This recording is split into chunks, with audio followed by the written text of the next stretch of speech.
Chattopadhyay SSC নিয়োগ দুর্নীতি, school service কমিশনের মাধ্যমে বেআইনিভাবে শিক্ষক এবং অশিক্ষক কর্মী নিয়োগ এবং বিপুল আর্থিক লেনদেন।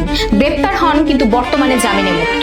জ্যোতিপ্রিয় মল্লিক রেশন বন্টন দুর্নীতি, ধান ও গম কেনাবেচায় জালিয়াতি এবং প্রায় 10,000 কোটি টাকার মতো আর্থিক তছরূপের অভিযোগ রয়েছে। গ্রেপ্তার হন কিন্তু তিনিও জামিনে মুক্ত। অনুব্রত মণ্ডল গরু পাচার মামলা, সীমান্ত দিয়ে গরু পাচার করার জন্য সুরক্ষিত রাস্তা বা সেফ প্যাসেজ তৈরি এবং প্রভাব খাটানোর অভিযোগ, তিনিও গ্রেপ্তার হন কিন্তু বর্তমানে জামিনে মুক্ত। মানিক ভট্টাচার্য প্রাথমিক শিক্ষক নিয়োগে দুর্নীতি, ওএমআর শিট কারচুপি এবং প্রাথমিক শিক্ষক নিয়োগে ঘুষ গ্রহণের অভিযোগ এবং গ্রেপ্তার হন কিন্তু বর্তমানে জামিনে মুক্তি আছেন। ফিরহাদ হাকিম নারদা স্টিং অপারেশন, ক্যামেরার সামনে টাকা নেওয়ার ভিডিও প্রকাশ্যে আসে এবং গ্রেপ্তার হয়েছিলেন কিন্তু বর্তমানে জামিনে মুক্ত, কিন্তু পুনরায় ওই মন্ত্রিত্ব এবং মেয়রের পদের দায়িত্ব পালন করছেন।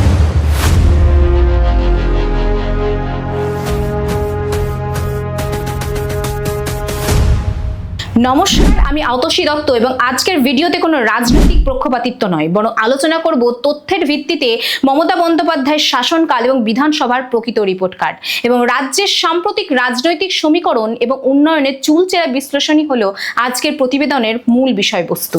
2026 সাল, ভারতবর্ষের রাজনীতির নজর এখন পশ্চিমবঙ্গের ওপর এবং একসময় বলা হতো বাংলা যা আজ ভাবে ভারতবর্ষ তা কাল ভাবে, এবং সেই গর্বের বাংলায় যখন শিল্প ধুঁকছিল তখন 2006 সালে সিঙ্গুরে টাটাদের কারখানাকে রুখে দিয়ে মমতা বন্দ্যোপাধ্যায় এক নতুন ইতিহাস লিখেছিলেন এবং স্লোগান ছিল চাষও চাই শিল্পও চাই, এবং সেই আন্দোলনের উপর ভর করে 2011 সালে 34 বছরের বাম শাসনের অবসান ঘটে এবং শুরু হয় পরিবর্তনের নতুন যুগ।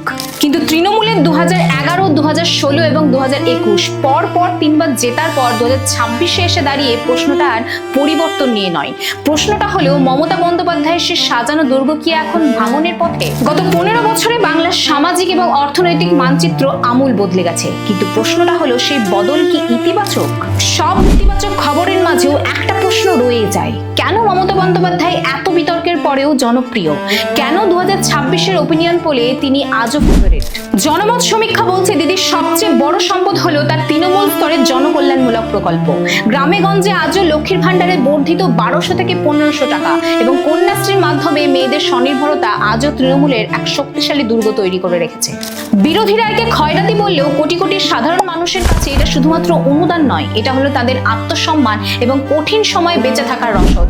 এবং গত 15 বছরে গ্রামীণ বিদ্যুতায়ন, পরিকাঠামো এবং দুয়ারে সরকারের মাধ্যমে প্রান্তিক মানুষের কাছে পরিষেবা পৌঁছে দেওয়ার ক্ষেত্রে তার সরকার গুরুত্বপূর্ণ ভূমিকা পালন করেছে।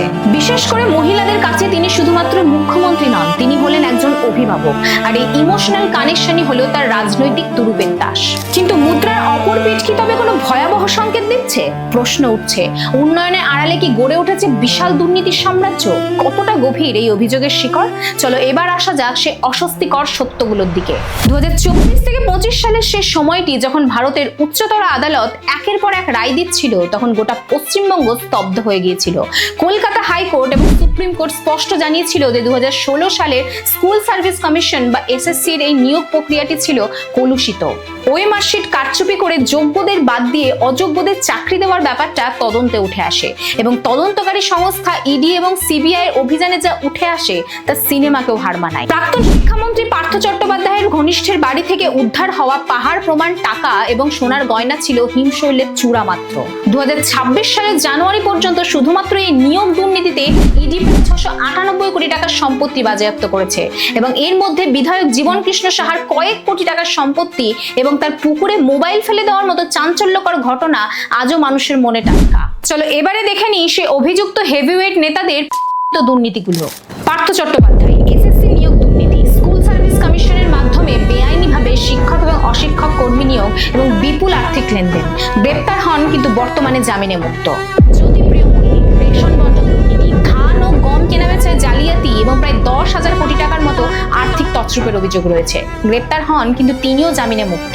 অনুব্রত মণ্ডল গরু পাচার মামলা, সীমান্ত দিয়ে গরু পাচার করার জন্য সুরক্ষিত রাস্তা বা সেফ প্যাসেজ তৈরি এবং প্রভাব খাটানোর অভিযোগ, তিনিও গ্রেপ্তার হন কিন্তু বর্তমানে জামিনে মুক্ত।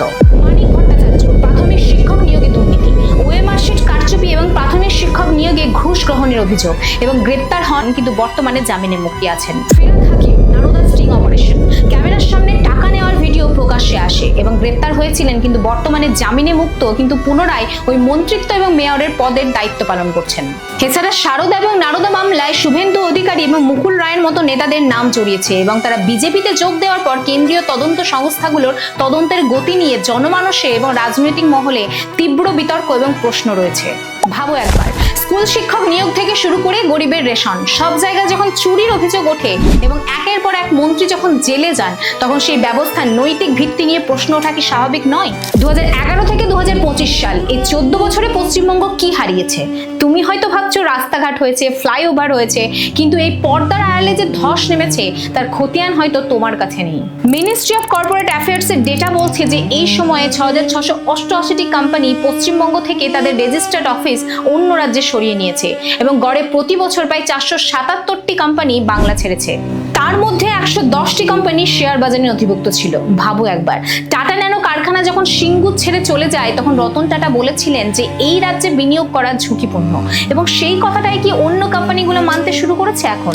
বিনিয়োগকারীদের এই অনাস্থার কারণেই পশ্চিমবঙ্গের এফডিআই বা ফরেন ডাইরেক্ট ইনভেস্টমেন্ট ভারতের বিনিয়োগের 1%-এরও নিচে নেমে এসেছে।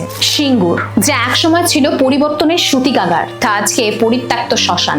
2025 সালে এসে মমতা বন্দ্যোপাধ্যায় টাটা গোষ্ঠীর সাথে হাত মেলানোর চেষ্টা করেছিলেন ঠিকই, কিন্তু 20 বছরের সেই ক্ষতি কি পূরণ করা সম্ভব? যখন শিল্প থাকে না তখন কাজও থাকে না, আর এই কর্মসংস্থানের অভাব জন্ম দিয়েছে এক করুণ পরিস্থিতির, যা হলো পরিযায়ী শ্রমিক সংকট। আজকে বাংলার প্রায় 22 লক্ষ যুবক ভিন রাজ্যে গিয়ে কাজ করতে বাধ্য হচ্ছেন। বাংলা আগে ভারতবর্ষকে কাজ দিত, সেই বাংলার ছেলেমেয়েরাই আজকে কেরালা, মুম্বাই, দিল্লির স্টেশনে গিয়ে ঠাঁই নিচ্ছে। 2025 সালেও দিল্লি এবং উত্তরপ্রদেশের মতো রাজ্যে বাংলা শ্রমিকদের বাংলাদেশের সন্দেহে আটক করা হয়েছে এবং শুধুমাত্র বাংলা ভাষায় কথা বলার জন্য তাদের ইন্ডিয়াননেস বা নাগরিকত্ব নিয়ে প্রশ্ন তোলা হয়েছে। বাংলার শিক্ষা ব্যবস্থা, যা একসময় ছিল ভারতবর্ষের বাতিঘর, সে আলো কি ফিকে হয়ে আসছে? এবং এর গভীরে তাকালে আমরা শুধুমাত্র কিছু বিচ্ছিন্ন ঘটনা নয়, আমরা দেখতে পাই একটা গোটা প্রজন্মের শিক্ষাগত অনিশ্চয়তার কাহিনী। 2024 থেকে 25 সালের ইউডিআই-এসি প্লাসের রিপোর্ট এবং সংসদীয় তথ্য অনুযায়ী, যেখানে সারা ভারতের স্কুলগুলোতে ইন্টারনেট সংযোগের গড় প্রায় 70%, সেখানে পশ্চিমবঙ্গের এই হার মাত্র 16 থেকে 18.6%-এর মধ্যে। এছাড়া পিএবি 2025-26 এর রিপোর্ট বলছে এ রাজ্যে প্রায় 3812টি প্রাথমিক এবং উচ্চ প্রাথমিক স্কুলে বর্তমানে কোনো স্থায়ী শিক্ষক ছাড়াই চলছে, এবং রিপোর্ট বলছে যে সারা ভারতের মোট শিক্ষকহীন স্কুলের একটি বড় অংশ এই রাজ্যে অবস্থিত। 24 সালের আগস্ট মাস কলকাতার আরজিকর মেডিকেল কলেজে এক তরুণী চিকিৎসকের নৃশংস মৃত্যু, এবং যাকে গোটা বিশ্ব অভয়াকাণ্ড হিসেবে চিনেছে। এটা শুধুমাত্র একটা অপরাধ ছিল না, এটা ছিল হাসপাতালের নিরাপত্তা ব্যবস্থা এবং প্রশাসনিক পরিকাঠামোর এক চরম ব্যর্থতার দলিল। 25,753 জন শিক্ষকের চাকরি বাতিলের ক্ষত এখনো শুকায়নি। সুপ্রিম কোর্ট স্পষ্ট বলেছে যে শিক্ষক নিয়োগের জালিয়াতি হয়েছে, যোগ্যদের বাদ দিয়ে অযোগ্যদের ঢোকানো হয়েছে। যে রাজ্যে শিক্ষকের আসন টাকার বিনিময়ে বিক্রি হয়, সেখানে সেই শিক্ষকের কাছ থেকে ছাত্ররা কি শিখবে? বাংলার শিক্ষার এই পতন আদৌ কি রোখা সম্ভব? এই ঘটনার প্রতিবাদে খোদ শাসক দলের সাংসদ জহর সরকার পদত্যাগ করে স্পষ্ট জানিয়েছিলেন যে বর্তমান ব্যবস্থার ওপর সাধারণ মানুষের আস্থা টালমাটাল। কিন্তু আরজিকরের এই ঘটনা কি শুধুমাত্র একটা বিচ্ছিন্ন ঘটনা? 2025 সালের অক্টোবর মাসে দুর্গাপুরে একটি মেডিকেল কলেজের এক ছাত্রীকে কেন্দ্র করে গড়ে ওঠা গুরুতর অভিযোগ এবং পরবর্তীকালে বিভিন্ন জেলায় বিভিন্ন স্বাস্থ্যকর্মীর নিরাপত্তার অভাব পুনরায় প্রশ্ন তুলে দিয়েছে যে বাংলার মেয়েরা কি তাদের কর্মস্থলে আদৌ সুরক্ষিত? এবার আসা যাক কেন্দ্রীয় বনাম রাজ্যনীতি সংঘাতে। কেন্দ্রীয় স্বাস্থ্য মন্ত্রক এবং অর্থমন্ত্রী নির্মলা সীতারামনের দেওয়া তথ্য অনুযায়ী পশ্চিমবঙ্গ সরকার আয়ুষ্মান ভারত প্রকল্প রাজ্যে কার্যকর না করায় প্রায় 40 লক্ষ পরিবার এই 5 লক্ষ টাকা পর্যন্ত বিনামূল্যে চিকিৎসার সুযোগ থেকে বঞ্চিত হয়েছে। যদি রাজ্য সরকার তাদের নিজস্ব স্বাস্থ্যসাথী কার্ডের কথা বলে, কিন্তু এই সীমাবদ্ধতা ধরা পড়ে তখন যখন পরিযায়ী শ্রমিকরা ভিন রাজ্যে গিয়ে এই কার্ডের সুবিধা পান না। কিন্তু আয়ুষ্মান ভারত থাকলে তারা সারা ভারতের যে কোনো প্রান্তে গিয়ে তার সুবিধা ভোগ করতে পারত। পরিচ্ছন্নতা এবং জনস্বাস্থ্যের বুনিয়াদী কাঠামো নিয়েও প্রশ্ন উঠছে, যেখানে জল জীবন মিশনের এপ্রিল 2026 এর ড্যাশবোর্ড অনুযায়ী ভারতবর্ষের গড় ট্যাপ ওয়াটার কাভারেজ 81.8% ছাড়িয়ে গেছে, সেখানে পশ্চিমবঙ্গের কাভারেজ জাতীয় গড়ের তুলনায় অনেক পিছিয়ে, প্রায় 56.75%। পানীয় জলের এই সংকট এবং আর্সেনিক ফ্লোরাইড সমস্যা জনস্বাস্থ্যের উপর আজও বিশাল বড় ঝুঁকি হয়ে দাঁড়িয়েছে। এবং সবচেয়ে ভয়াবহ অভিযোগটি হলো সরকারি হাসপাতালে থ্রেড কালচার বা দালাল রাজ। আরজিকর কাণ্ডের পর সুপ্রিম কোর্টে জমা দেওয়া বিভিন্ন রিপোর্ট অনুযায়ী এবং তদন্তকারী সংস্থার দাবি অনুযায়ী হাসপাতালের মর্গ থেকে শুরু করে ওষুধ সাপ্লাই এবং প্রশাসনিক সিদ্ধান্ত সবকিছুতেই একটা সিন্ডিকেট নিয়ন্ত্রণ রয়েছে বলে অভিযোগ। নিরাপত্তা কর্মীদের গাফিলতি এবং এই সিস্টেমিক দুর্নীতি কি সাধারণ মানুষের জীবন নিয়ে ছিনিমিনি খেলছে না? পশ্চিমবঙ্গের বর্তমান শাসন ব্যবস্থায় একটি শব্দ সবচেয়ে আলোচিত, সেটা হলো কাটমানি। অভিযোগ রয়েছে এটা শুধুমাত্র কোনো বিচ্ছিন্ন ঘুষ নয়, এটি হলো একটি প্রাতিষ্ঠানিক তোলাবাজি। সরকারি প্রকল্পের টাকা যখন সাধারণ মানুষের কাছে যাবার কথা, তখন অভিযোগ ওঠে যে স্থানীয় স্তরের কিছু প্রভাবশালী ব্যক্তি বা সিন্ডিকেট এই অর্থের একটা অংশ দাবি করে এবং এই কাটমানির হার 10 থেকে 30% পর্যন্ত হতে পারে বলে সরব হয়েছেন বিভিন্ন সময় বিভিন্ন বিরোধী নেতা এবং সাধারণ মানুষের একাংশ। পরিস্থিতি কতটা উদ্বেগজনক তা ফুটে ওঠে কেন্দ্রীয় অর্থমন্ত্রী নির্মলা সীতারামনের অভিযোগ থেকে। 2025 সালে ফেব্রুয়ারি মাসে লোকসভায় দাঁড়িয়ে তিনি দাবি করেছিলেন যে বাংলায় সৎকার করতে গেলেও কাটমানি দিতে হয়। বাড়ি তৈরির অনুদান থেকে শুরু করে বিভিন্ন সরকারি সুবিধা পেতে গেলে একটি অলিখিত রেট লিস্ট চলার অভিযোগ উঠেছে বারবার। 2025 সালে জানুয়ারি মাসে বাঁকুড়ার একটি গ্রাম পঞ্চায়েতের পঞ্চায়েত প্রধান বুলি মুর্মু নিজে অভিযোগ করেছিলেন যে কাটমানি দিতে অস্বীকার করায় তার নিজের দলের নেতারাই তাকে হেনস্থা করেছিলেন। এখন প্রশ্ন উঠছে, যদি জনপ্রতিনিধিরা এরকম পরিস্থিতির সম্মুখীন হয় তাহলে সাধারণ মানুষের নিরাপত্তা কোথায়? 2026 সালের এপ্রিল মাসে মালদার কালিয়াচকে ভোটার তালিকার অসঙ্গতি খতিয়ে দেখতে আসা 7 জন বিচার বিভাগীয় অফিসারকে একটি বিডিও অফিসে প্রায় 9 ঘন্টা বন্দী করে রাখা হয়। সুপ্রিম কোর্ট এই ঘটনায় তীব্র বিস্ময় প্রকাশ করে বলেছে যে পশ্চিমবঙ্গ হলো ভারতের সবচেয়ে মেরুকৃত এবং অরাজক রাজ্য হয়ে দাঁড়িয়েছে। পরিস্থিতির গুরুত্ব বিচার করে আদালত সিবিআই এবং এনআইএ তদন্তের সম্ভাবনাও খতিয়ে দেখছে এবং রাজনৈতিক প্রতিহিংসার অভিযোগও এখন নিত্য নৈমিত্তিক। কেন্দ্রীয় মন্ত্রী সুকান্ত মজুমদার থেকে শুরু করে বিরোধী দলনেতা শুভেন্দু অধিকারীর কনভয়ে হামলার অভিযোগ এখন সংবাদ মাধ্যমে বারবার উঠে এসেছে। এমনকি রাজপুর সোনারপুরে এক কেন্দ্রীয় আবগারি অফিসার প্রদীপ কুমারের ওপর তার নিজের ফ্ল্যাটে ঢুকে হামলার অভিযোগও চাঞ্চল্য তৈরি করেছে। এডিআরএ 2026 মার্চ মাসের রিপোর্ট অনুযায়ী যে বাংলায় প্রায় 47% বিধায়কের বিরুদ্ধে ফৌজদারি মামলা চলছে এবং যার মধ্যে প্রায় অনেকেরই বিরুদ্ধে খুন বা খুনের চেষ্টার মতো গুরুতর অভিযোগ বর্তমান।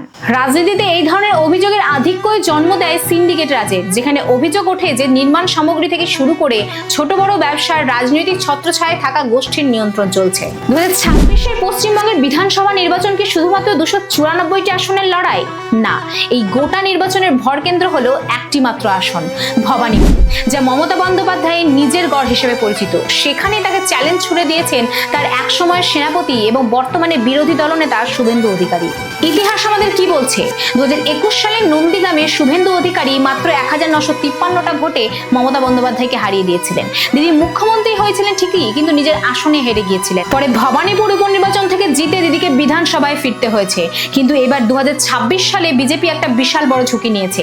নন্দীগ্রামের পাশাপাশি ভবানীপুরেও শুভেন্দু অধিকারীকে প্রার্থী করেছে বিজেপি এবং অমিত শাহ নিজে বলেছেন যে এই বাংলার পরিবর্তনের শর্টকাট রাস্তা এই ভবানীপুর দিয়ে যায়। তাহলে জনমত কি বলছে? ভোট বাইব CNN নিউজ 18 সমীক্ষা অনুযায়ী মমতা ব্যানার্জি এখনো 48.5% মানুষের পছন্দের মুখ্যমন্ত্রী, কিন্তু ম্যাট্রিক্স IANS এর রিপোর্ট বলছে যে লড়াই হবে কাঁটায় কাঁটায়।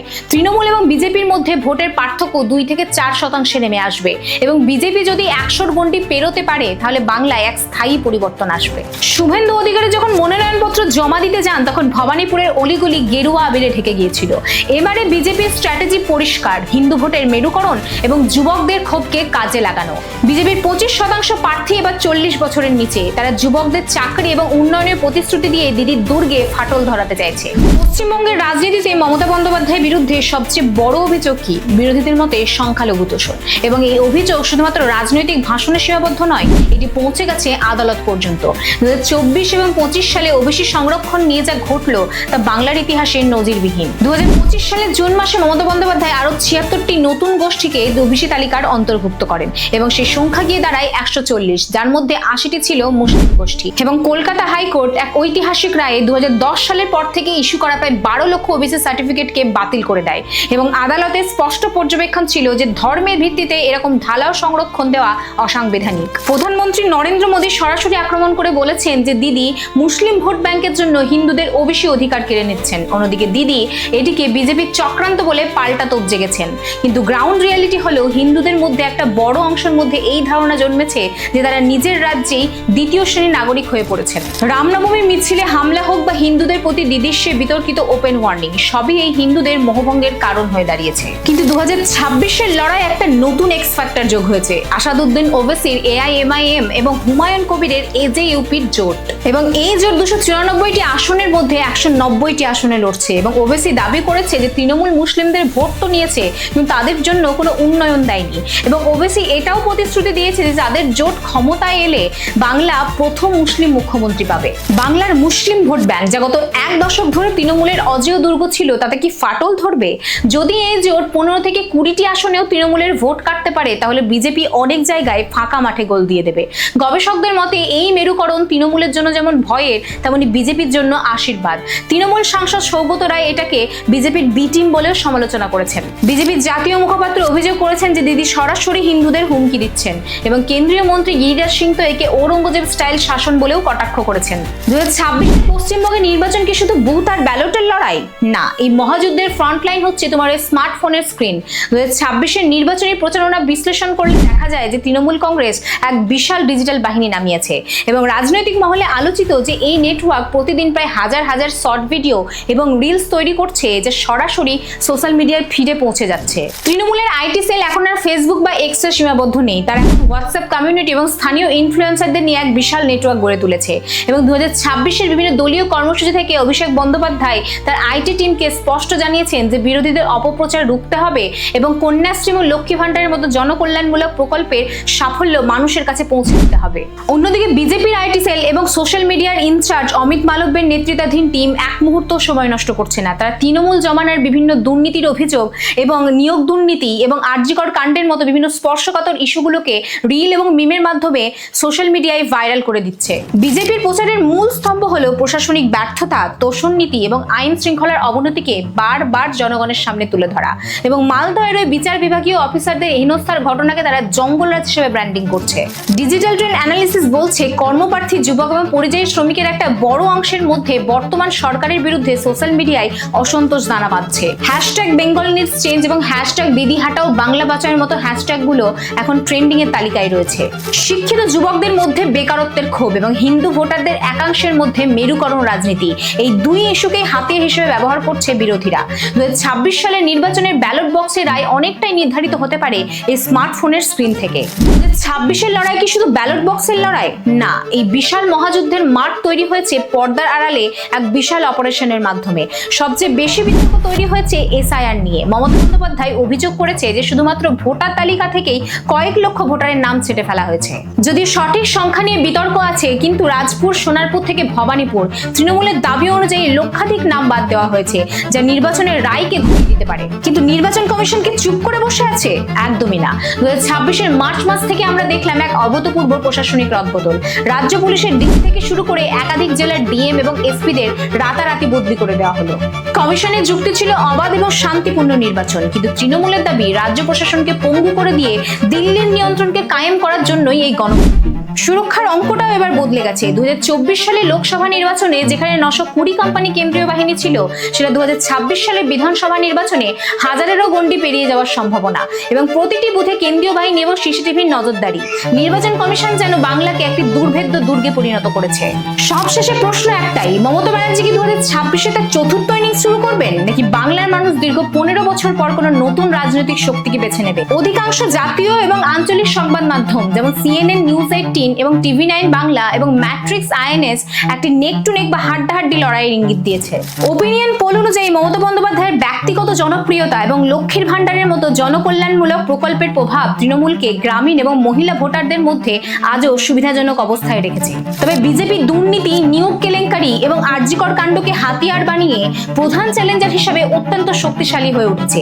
রাজনৈতিক বিশেষজ্ঞদের মতে যদি সংখ্যালঘু ভোট ব্যাংকে ভাঙন এবং শহরাঞ্চলে প্রতিষ্ঠান বিরোধী তীব্র হয়, তাহলে শাসক দলের জন্য সংখ্যাগরিষ্ঠতা পাওয়া কঠিন হয়ে দাঁড়াতে পারে। গড় ভার্ডিক্ট হলো তৃণমূল কংগ্রেস আজও দৌড়ে এগিয়ে থাকলেও লড়াইটি কিন্তু 2021 সালের মতো একপাক্ষিক নয়। বিজেপি 100-রও বেশি আসন নিয়ে তৃণমূলের ঘাড়ের কাছে নিঃশ্বাস ফেলছে, যা বাংলার রাজনীতিতে এক বিশাল বড় পরিবর্তনের ইঙ্গিত। শেষ সিদ্ধান্ত তোমার। তুমি কি মনে করো বাংলায় 15 বছরের শাসন কি আরো 5 বছর চলা উচিত, নাকি বাংলায় এক আমূল পরিবর্তন দরকার? তোমার মূল্যবান মতামত কমেন্ট বক্সে কমেন্ট করে জানাও। দেখা হবে পরের ভিডিওতে।